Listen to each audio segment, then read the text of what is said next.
अरे वो फोन रख के जाओ यहाँ।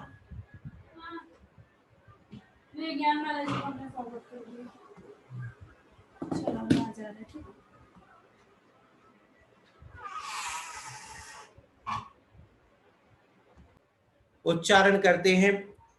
यही नित्यं न विलोक्यते जिनपतिर् न स्मर्यते नार्च्यते नास्तु नास्तु एत न दीयते मुनिजने दानं च भक्त्या परम सामर्थ्ये सति तद्गृहाश्रमपदं पाषाणेनावासमं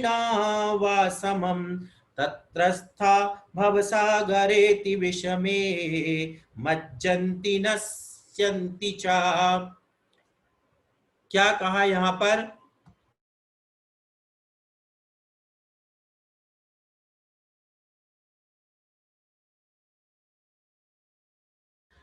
तो यहां पर कह रहे हैं कि जो जन प्रतिदिन जिनेंद्र देव का ना तो दर्शन करते हैं, ना स्मरण करते हैं, ना पूजन करते हैं, ना स्तुति करते हैं और ना समर्थ होकर भी भक्ति से मुनिजन के लिए उत्तम दान भी देते हैं, उनका गृहस्थाश्रम पद पत्थर की नाव के समान है। उसके ऊपर स्थित होकर वे मनुष्य अत्यंत भयानक संसार रूपी समुद्र में गोता खाते हुए नष्ट होने वाले हैं। क्या कहा? जहां यहां पर श्रावक के जो एक देश व्रत होते हैं, उन व्रतों का वर्णन करते हुए कुछ क्रियाएं, व्रत तो पंच अणुव्रत रूप हैं, वो है ही, उनके साथ में कुछ श्रावकोचित क्रियाएं और भी हैं। जैसे प्रतिदिन जिनेंद्र देव का दर्शन पूजन करना।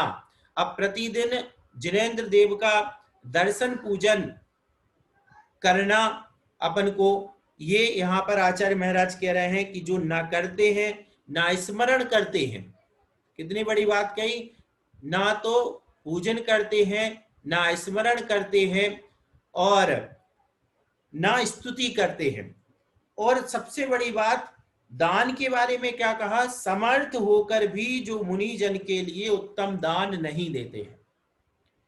फिर उनका गृहस्थाश्रम पत्थर की नाव के समान है। कहने का मतलब यह है कि पत्थर की नाव के समान गृहस्थाश्रम है। किसका गृहस्थाश्रम पत्थर की नाव के समान है? जो लोग समर्थ हैं। अब इस समर्थ शब्द हम सबके साथ लगा लें। जिनेंद्र पूजन करने में जो समर्थ है, अभिषेक करने में जो समर्थ है, जो भगवान को स्मरण करने में समर्थ है। कभी कभी आचार्य महाराज जो लिखते हैं वो बड़े दूरदर्शिता पूर्वक लिखते हैं। उन्होंने पहले लिखा दर्शन करना, पूजन करना, स्मरण करना।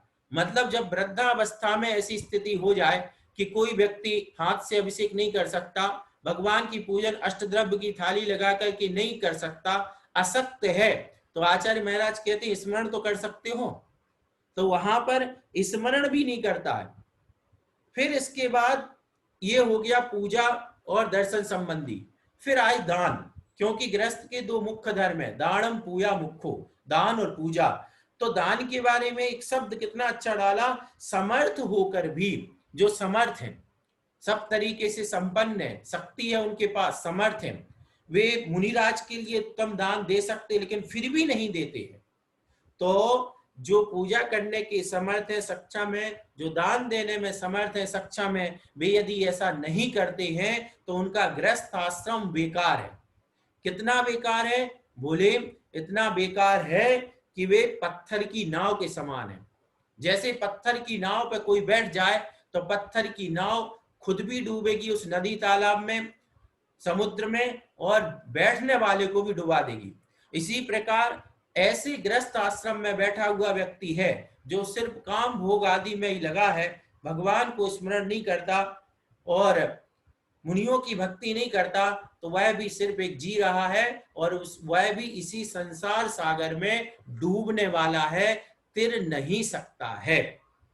उसके ऊपर स्थित होकर वे मनुष्य अत्यंत भयानक संसार रूपी समुद्र में गोता खाते हुए नष्ट होने वाले ही हैं।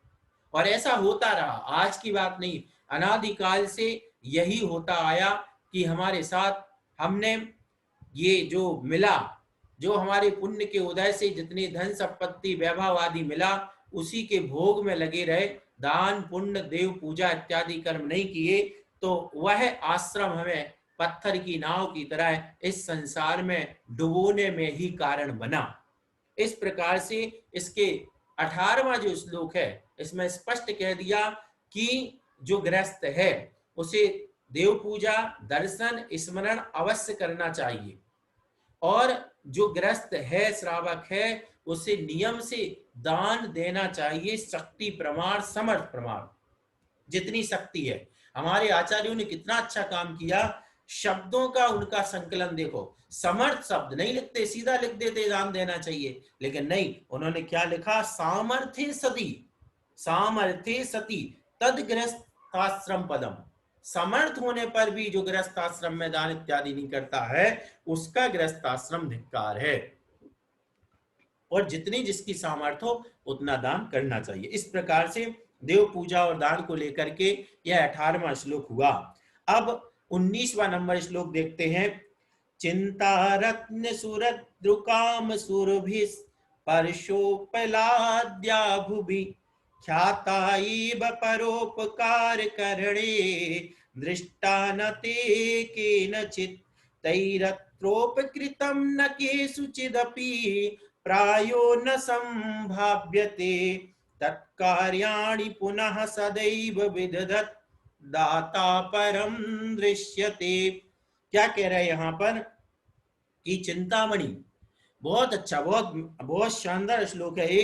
चिंतामणि कल्प वृक्ष, चिंता रत्न सुरद्रुम, सुरद्रुम क्या होता है, कल्प वृक्ष, तो कल्प वृक्ष कामधेनु और पारस पत्थर, ये शब्द सुने होंगे ना, जांचे सुरतरु दे सुख चिंतक चिंतारेन, तो चिंतामणि का कल्प वृक्ष कामधेनु पारस पत्थर, अपन कहते हैं ना पारस का स्पर्श पाते ही लोहा भी स्वर्ण हो जाता है, तो ऐसा पारस पत्थर, ये सब पृथ्वी पर परोपकार करने में केवल प्रसिद्ध ही हैं।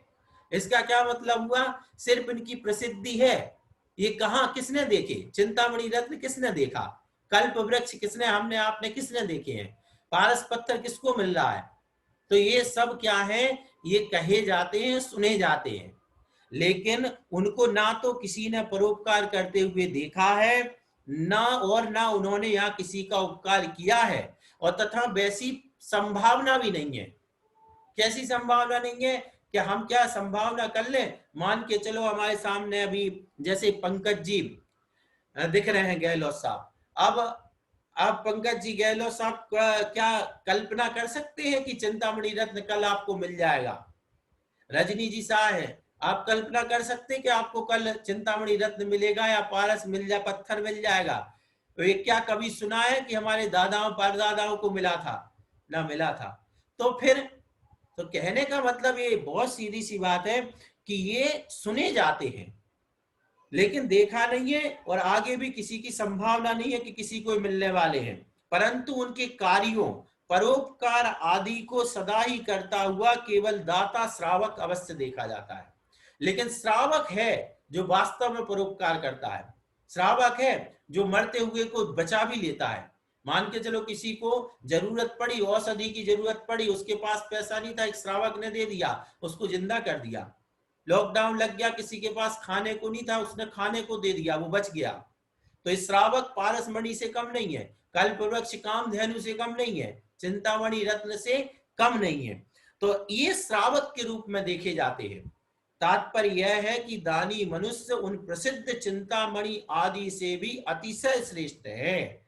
तो जो यह अपना श्रावक है, श्रावक धर्म है, ये निश्चित रूप से उस चिंतामणि रत्न कामधेनु पारस पत्थर जो भी कहो उससे भी बढ़कर है। क्यों, दोनों में अंतर क्या है, वो सुने जाते हैं और ये देखे जा रहे हैं।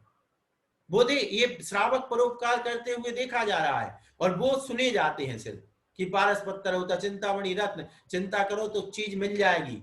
अब भैया हम चिंता कर रहे हैं, हमें क्या चीज मिल रहा है, कुछ नहीं मिलने वाला। तो ऐसा चिंतामणि रत्न नहीं है। अब लेकिन हाँ इतना जरूर है कि कोई वास्तव में दानवीर कोई सेठ है और किसी को कोई आवश्यकता है, उसके सामने वो इच्छा करता है तो उसकी इच्छा अवश्य पूरी हो सकती है, यदि वास्तव में वह धर्मात्मा है और श्रावक है तो। इस प्रकार से यह 19वां श्लोक है जिसमें ये तुलना की गई कि कामधेनु आदि जो है ये सुने जाते हैं, लेकिन वास्तविक तो कामधेनु चिंतामणि रत्न यह श्रावक है जो दूसरों का उपकार करता है, पहले भी करता था, आज भी कर रहा है और आगे भी करता रहेगा। एक श्लोक और देखते हैं, 20वां नंबर श्लोक। यत्र श्रावक लोक एष वसति स्यात्तत्र चैत्यालयो यस्मिन् योऽस्ति च तत्र सन्ति यतयो धर्मश्च तैर्वर्तते धर्मे सत्यग संचयो विघटते स्वर्गापवर्गाश्रयम् स्वख्यं भावि नृणां ततो गुणवतां स्युः श्रावकाः सम्मताः। जिस गांव में, देखो कितनी अच्छी बात कह रहा है, जिस गांव में श्रावक जन रहते हैं, यत्र श्रावक लोक एष वसति, यह श्रावक जहां रहता है, स्यात् तत्र चैत्यालयो, वहां चैत्यालय होता है। अपन ने देखा है जहां श्रावक रहते हैं, जहां हमारा जैनी बंधु कहीं जाते हैं तो वहां पर वह भले छोटे रूप में सही चैत्यालय बना लेते हैं, जब समाज बढ़ता है तो बड़ा मंदिर भी बना लेते हैं। तो जहां श्रावक रहता है वहां मंदिर हो जाता है। और यस्मिन् योस्ति च तत्र सन्ति यतयो धर्मश्च तैर्वर्तते, और जहां पर चैत्यालय होता है वहां पर मुनिजन रहते हैं। फिर उन मुनियों के द्वारा धर्म की प्रवृत्ति होती है तथा धर्म के होने पर पाप के समूह का नाश होता है, स्वर्ग मोक्ष आदि की प्राप्ति होती है। इसलिए गुणवान मनुष्यों को श्रावक अभिष्ट हैं। श्रावक क्यों चाहिए? श्रावक जैसे अपन एक सामान्य तौर पर देखते हैं कि किसी कॉलोनी में मान के चलो जैन लोग रह रहे हैं, तो आदमी कहता भैया इस कॉलोनी में मुझे प्लॉट मिल जाए। क्यों मिल जाए? बोले ये अहिंसावादी है, ये शांत प्रिय समाज है, इनके बीच में हमें और हमारे बच्चों को कभी कोई परेशानी होने वाली नहीं है।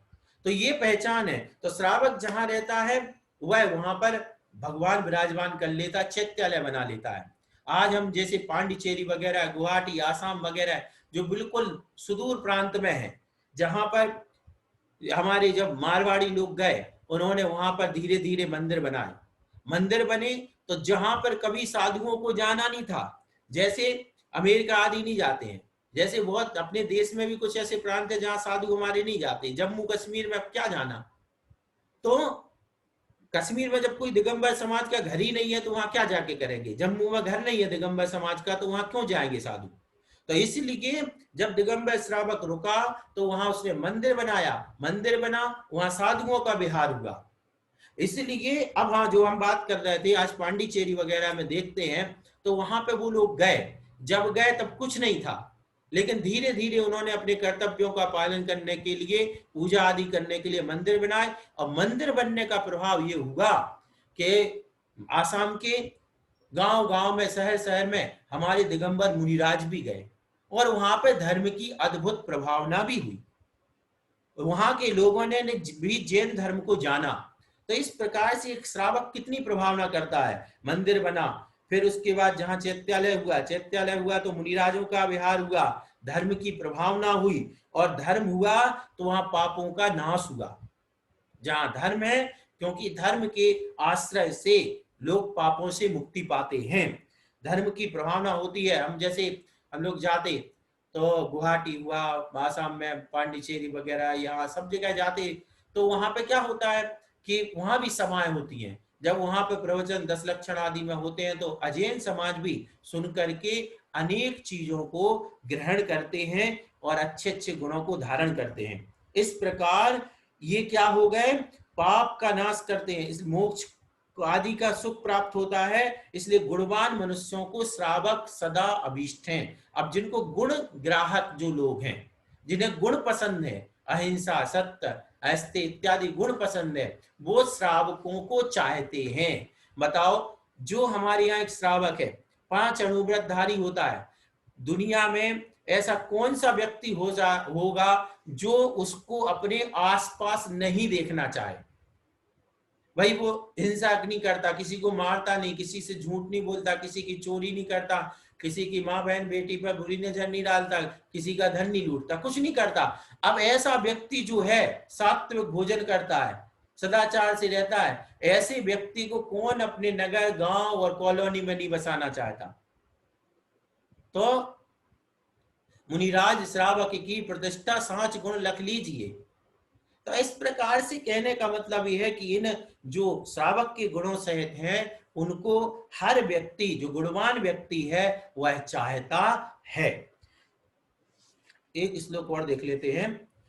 इसके बाद 21वां नंबर श्लोक है, काले दुखम संज्ञके जिन पते धर्मे गते क्षीणताम तुच्छे सामयिके जने बहुतरे मिथ्यान्धकारे सति चैत्ये चैत्य गृहे च भक्ति सहितो यः सोऽपि नो दृश्यते यस्तत्कारयते यथा विधि पुनर्भव्यः सवन्द्यः सताम।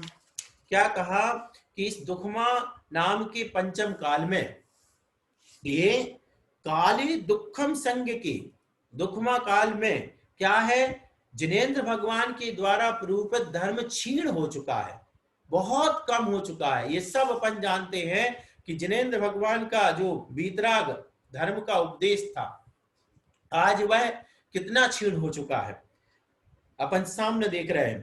तुच्छे सामयिके जने, अब उसके बाद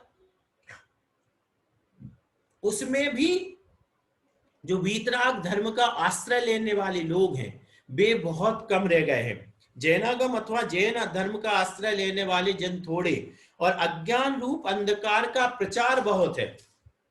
बहुतरे मिथ्यांधकारे सती, बहुत लोग हैं जो मिथ्या मार्ग में लगे हुए हैं, अंधकार में लगे हुए हैं, धर्म के नाम पर भी हिंसा में लगे हुए हैं, धर्म के नाम पर भी लड़ाई झगड़े में लगे हुए हैं। तो ऐसे लोगों की भरमार है। ऐसी अवस्था में जो मनुष्य जिन प्रतिमा और जिन ग्रह के विषय में भक्ति रहता हो वह भी नहीं देखने में आता। इसका मतलब ये बहुत कम देखने में आता है। मतलब इतना सब कुछ होने के बाद जो लोग ऐसे मिल जाएं कि भगवान की भक्ति करने में लगे हों, इन ग्रस्त के श्रावक के आचरण करने में लगे हों, ऐसे लोग बहुत कम हैं। फिर ऐसी अवस्था में मनुष्य प्रतिमा जिनके ग्रह के विषय में भक्ति रखता हुआ बहुत कम है। फिर भी जो भव्य विधि पूर्वक उक्त जिन प्रतिमा और जिन ग्रह का निर्माण कराता है वह सज्जन पुरुषों के द्वारा वंदनीय है।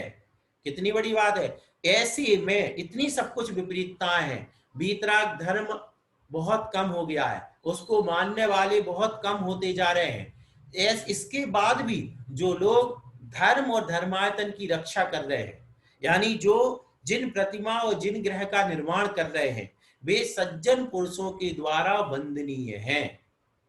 यानी क्यों, कितनी बड़ी बात है, क्योंकि वे क्या कर रहे हैं, वे एक मंदिर बनाया, वह मंदिर सैकड़ों वर्षों तक रहने वाला है। उस मंदिर में कई गांव नगरों के मंदिर देखो आप, सैकड़ों साल से चले आ रहे, कई कई पीढ़ियां उन मंदिरों में अपना अपना पुण्य अर्जित करती आई हैं। कई कई पीढ़ियां, अनेक पीढ़ियों से वे मंदिर चले आ रहे हैं। तो ये क्या है, पुण्य के साधन है और पाप के दूर करने वाले हैं। एक मंदिर होता है, आदमी कितना भी टेंशन में रहे, शाम को मंदिर गया, सुबह मंदिर गया, उसका दिमाग ठीक हो जाता है, वहां जाकर के एक पुण्य को, ऊर्जा को लेकर के आता है। और अपन देखते हैं जिन लोगों के ये सब नहीं है, वे अपने अलग तरीके से जीवन जीते हैं। और जब अपन तो निष्कर्ष में अगर बात कहें तो विज्ञान कहीं चला जाए, मेडिसिन डॉक्टर कहीं भी चले जाए, अंत में जब होता है, कितना ही बड़ा कैसे ही नास्तिक भी डॉक्टर क्यों ना हो, और अंत में जब किसी का जीवन बचना मुश्किल हो जाता है तो डॉक्टर भी यही कहता है कि अब भगवान भरोसे। वो भी नास्तिक, पूरा नास्तिक डॉक्टर, वो भी लास्ट में क्या कहता, भैया अब हम कुछ नहीं कह सकते, अब भगवान को स्मरण करो, अब भगवान का नाम जपो। तो ये परमात्मा की शक्ति है, ये परमात्मा का अस्तित्व है। जैसे लोग कहते हैं ना कि परमात्मा क्या क्या अस्तित्व है, तो ये परमात्मा का अस्तित्व है। अच्छे अच्छे नास्तिक लोग भी जब प्राण निकलने का टाइम आता है, जब किसी का कोई उपाय नहीं रहता है, तो फिर वो कहता है भगवान को याद करो। डॉक्टर कह देते हैं, डॉक्टर। तो इसलिए ये जो भगवान है, मतलब जिन प्रतिमा है और चैत्यालय है, इनका निर्माण ये अपने समाज में अराजकता फैलाने से बचा रहे हैं। ये जो लोग वैसे इतने लाखों करोड़ों रुपए लगा करके मंदिर बनाते हैं, ये कोई अस्पताल अपनी जगह काम कार्यकारी है और ये मंदिर उससे एक कदम आगे कार्यकारी है। क्यों कार्यकारी है? ये मंदिरों में से जो हमें ऊर्जा मिल रही, मंदिरों से हमें जो शिक्षा मिलती है कि किसी को हड़पना नहीं, मंदिरों से आज हमारे पास जितनी उदारता है, दूसरे का सहयोग करने की भावना है, ये कहाँ से आई? हमारे मंदिरों से, हमारे शास्त्रों से, हमारे जिनेंद्र भगवान के उपदेश से। तो ये हमारी कई बातें हैं इसमें, इनसे हमारी परंपरा भी सुरक्षित है, हमारी पहचान होती है। आज जहां देखो वहां मूर्ति निकलती है, आप देखो कहीं भी खुदाई होगी, प्राचीन तब जो मूर्ति निकलती है, किसी से कहने की जरूरत नहीं है, वो जैन प्रतिमा निकलती है। तो हमारे पूर्वजों ने ये सब किया, ये ऐसे ही नहीं किया है, इसलिए किया है कि हमारे देखो भगवान इतने सुंदर हैं। हमारे भगवान, जैसे आपने कभी गौर किया हो, किसी के घर जाओ, अब किसी के घर जाओ और सब सारे के सारे सब लोग, मान लो 10-15 लोग हों और सारे गोरे हों और एक आध उसमें सांवला दिख जाए, तो अपन क्या कहते, भले मजाक में कह दें, कहेंगे अरे भैया बुरा मत माना, ये कैसे सांवला हो गया, सारे तो गोरे हैं, ये कैसे सांवला आ गया।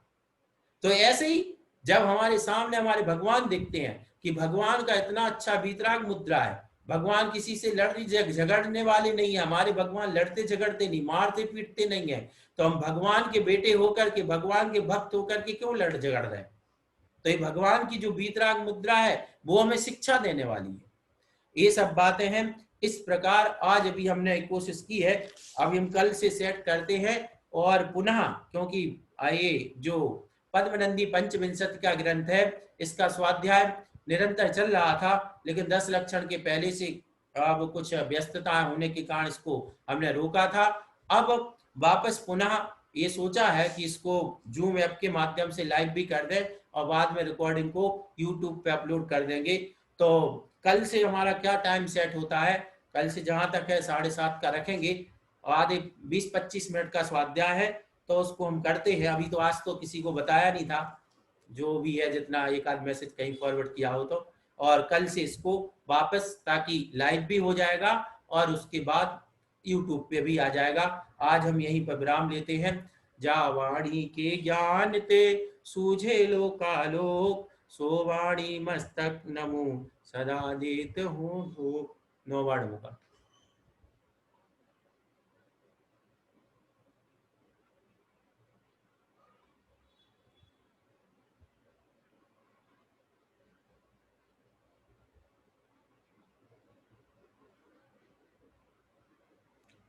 सभी को जय जिनेंद्र। कल का समय हम हाँ, कुछ कहना चाह रही रजनी जी? हाँ रजनी जी, मैं आपको अनम्यूट कर रहा हूँ। हाँ बताइए रजनी जी। जय जिनेंद्र, करिए अपना माइक खोलिए रजनी जी। जय जिनेंद्र भैया जी। जय जिनेंद्र, जय जिनेंद्र भैया जी। आज पर वो मॉडल पेपर आया है, हाँ, तो उसमें कुछ चीज क्लियर नहीं हो रही, तो आपसे